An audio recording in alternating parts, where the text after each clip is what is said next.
Il dit Rabbi Nachman de Breslev comme ça. Je vous ai raconté l'histoire un jour, Rabbi Nachman de Breslev, il a voyagé avec son élève Rabbi Chaïkele. Un jour, il passe dans une maison et il voit Rabbi Chaïkele, il dit à Rabbeinu, viens, on s'arrête là, il y a un de tes élèves qui habite ici. Bon, il s'arrête là, il rentre dans la maison et il voit que l'élève, il est pauvre, archi pauvre, tellement pauvre que sa femme et ses enfants sont habillés de draps. Il n'y avait pas d'habits, il n'y avait que des draps. Rabbi Chaïkele, il a dit, donne vite quelque chose au Rebbe. Il a dit, mais j'ai même pas d'eau. Alors il a dit, donne tes chandeliers à ton voisin en échange de quelque chose pour Rabbeinu. Ne laisse pas Rabbeinu. Vite, il a pris ses chandeliers, il lui a donné un petit maisonnote, quelque chose à boire, il a donné à Rabbeinu. Rabbeinu, il a fait une bracha, et Rabbi Chaïkele, il dit à l'oreille de Rabbeinu, il dit, Rabbeinu, faites quelque chose pour lui, regardez le pauvre.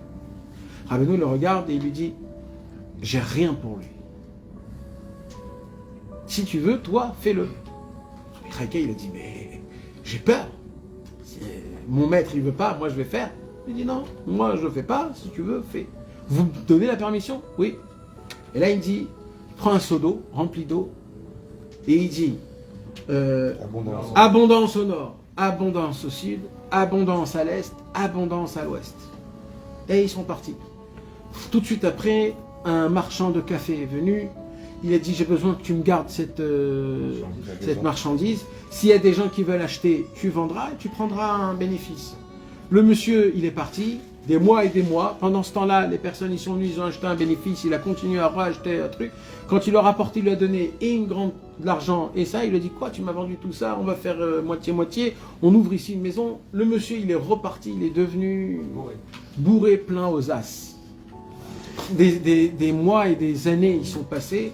Rabbeinu, il est chez lui à la maison, dans le chouk de Breslev. Qui y voit dans le chouk de Breslev ce fameux juif? Et il était là avec 10 poches, les poches des 50, des 200, des 100, les trucs, tu genre... D'un coup, il entend un cri de loin comme ça.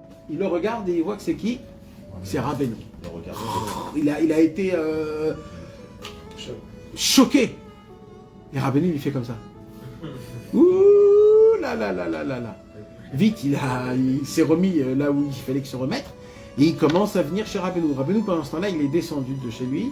Il a fermé la porte à double tour. Et il est remonté. Et lui, il arrive. Il frappe à la porte. Mais personne n'ouvre. Alors il refrappe à la porte. Et personne n'ouvre. Maintenant, Rabbeinu, il a appelé. Il sait qu'il est là. Et il n'ouvre pas. Alors, il refrappe, et il refrappe, et il refrappe, et il refrappe. Jusqu'à qu'il frappe, ouvrez-moi, Rabbeinu, ouvrez-moi. Et là, Rabbeinu, il descend, il ouvre. Rabbeinu, il a dit, pour venir chez moi, il faut frapper, frapper, frapper, frapper jusqu'à qu'on ouvre. Maintenant, monte en haut. Il est monté en haut, Rabbi Chaïkele était là. Il lui a dit, viens ici, Rabbi Chaïkele, regarde. Il lui dit, dis-moi, t'as regardé le ciel aujourd'hui? Il a eu honte. Il a dit non. Il a dit, Rabbi Chaïkele, t'as vu ton abondance, nord, sud, est, ouest. Ça veut dire quoi, t'as vu le ciel aujourd'hui? Est-ce que t'as pensé à Hachem? T'as réfléchi un petit peu à combien Dieu est grand, combien il est bon? T'as parlé avec Hachem? T'as eu un contact aujourd'hui? Il t'a donné toute ta richesse, tout ce que t'as, il t'a donné. T'as eu une reconnaissance. Alors que quand il était pauvre, il était tout le temps avec Hachem. C'est pour ça que Rabbi il a dit, moi j'ai rien à lui donner parce que je sais que si je vais lui donner, il va oublier Hachem. Toi, Rabbi Chaïkele, t'as eu une peine, une miséricorde fausse qui a créé une mauvaise chose.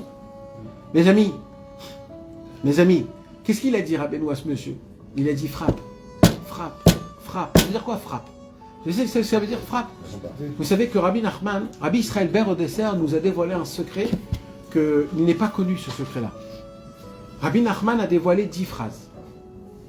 10 phrases, que ces 10 phrases-là, si on les entend, on perd le libre arbitre. On perd le libre arbitre. Il n'y a plus de libre arbitre. Il n'y a plus de Yetzer Hara. Mais ça sert à quoi? De servir Hachem sans Yetzer Hara. Mais il y a 10 phrases de Rabbeinu Akadosh, que ces 10 phrases-là, si on les entend, si on les écoute, ils sont tellement fortes, ils sont tellement puissantes, ils sont tellement émettent que ça te tue ton Yetzer Hara tout de suite. Maintenant, ces paroles-là, Rabbeinu nous les a pas dit à nous. Mais Rabbi Nathan les a entendus. Et Rabbi Nathan les a fait rentrer et mélanger dans tout son Likuta à la porte. Ils sont mélangés dans les Likuta pour pas qu'on les connaisse, pour pas qu'on... Mais on connaît quelques phrases. Ce sont des phrases que tout le monde connaît. Que malheureusement, quand aujourd'hui je te le dis, si je te dis cette phrase, tu te dis, ben voilà, je la connais la phrase, j'ai toujours mon Yetzirara. Oui, tu sais pourquoi tu as toujours ton Yetzirara? Parce que c'est rentré, c'est sorti par là. Ce que Rabbeinu il te dit, c'est que la parole de Rabbeinu, elle rentre dans ton cœur, elle fait bouger ton cœur. Je vais vous donner une phrase que tout le monde vous connaissez. En shum yehush baolam klal. Ça, c'est une phrase que si tu arrives à l'imprégner dans ton cœur, si tu arrives à la faire rentrer dans ton cœur, cette phrase, elle annule une très grande partie de tout ton Yetzirara. Une deuxième phrase. Si tu crois que tu peux détruire, crois que tu peux reconstruire. Cette phrase, si vous réfléchissez bien, mes amis, c'est pas juste une belle phrase qu'on écrit sur un autocollant ou alors sur un téléphone, c'est pas ça. C'est des phrases que Rabbeinu il a craché du sang, il a pleuré des larmes, il a crié de toutes ses forces, il a supplié Hachem de le découvrir, de lui donner c'est les 10 commandements de Rabbeinu, les 10 commandements de Rabbeinu d'espoir. Si tu crois, aussi une autre phrase, ce monde c'est un pont très étroit, et l'essentiel c'est de ne pas avoir peur. Le problème c'est quoi? C'est qu'on le chante toute la journée. Mais mes amis, c'est pas que pour ça. En vérité, Rabbeinu il voulait qu'on le vive réellement. Quand par exemple, c'est un exemple ça. Vivez cette phrase pendant une semaine. Ça veut dire quoi de ne pas avoir peur? Et dans ta tête ça doit trotter. Ce monde est un pont très étroit. Et là tu dis, ah ouais, la guerre, les chayalim, bah oui, c'est un pont très étroit. Bien sûr, je le comprends maintenant.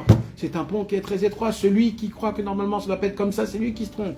Parce qu'en vérité, la vraie vérité, c'est que tout est étroit. C'est tout étroit. Mais apparemment, si c'est étroit, c'est quoi qui me fait? Il me fait peur. Ce monde me fait peur. Tout me fait peur. J'ai peur de tout. C'est là où Rabbeinu il vient et dit, Aklal Vaikar, la règle de tout, n'aie pas peur. N'aie pas peur. Alors quoi? N'aie pas peur de rien. N'aie peur de rien.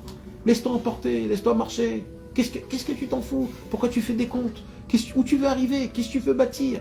Qu'est-ce que tu veux construire? Tu te crois quoi? Tu as déjà fait quelque chose dans ta vie. Tout ce que tu as, c'est Dieu qui te l'a donné. Arrête de réfléchir, arrête de penser. Marche avec la tête haute. Ne te tracasse pas. Ne regarde pas en bas, en haut, à droite, à gauche. Regarde juste devant. Avance tout le temps avec le sourire, la tête haute. On te dit, le désespoir n'existe pas. On te dit, si tu as détruit, tu peux construire. On te dit que le monde est très étroit. Avance, de quoi tu as peur? Mes amis, ces phrases, c'est des phrases de bombes atomiques qu'on ne peut même pas s'imaginer. On est des riches sans savoir qu'on est des riches. On a des cadeaux, on a des troufottes, comme on dit. On a des médicaments à tout, nos maladies qu'on a actuellement à tout. Il faut juste être éveillé à ça. Comment on est éveillé à ça? Comme on dit dans le Kriyat Shema, Beshiv Techa, Uvler Techa, Beshor, Uvku Becha. Ça veut dire quoi? En marchant, en dormant, en se levant, en allant, partout, dans toutes les catégories de ta vie, tu dois vivre la Torah. Tu dois aimer Hachem.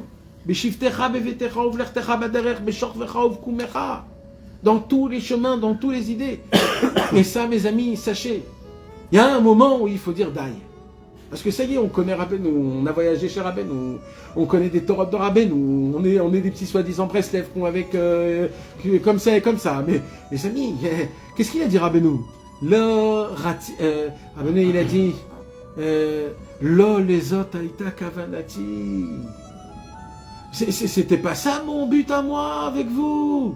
Moi je voulais que vous soyez des bêtes féroces qui ont toute la nuit dans la forêt en disant Hachem Yitbarach, je te veux Hachem, rapproche-moi de toi, rends-moi un juif, fais de moi serviteur, fais de moi un loyal, fais de moi un vrai, un Yehudi Ishkacher.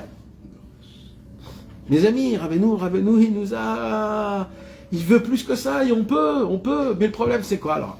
Le chemin, c'est quoi? Et c'est ça qu'on dit.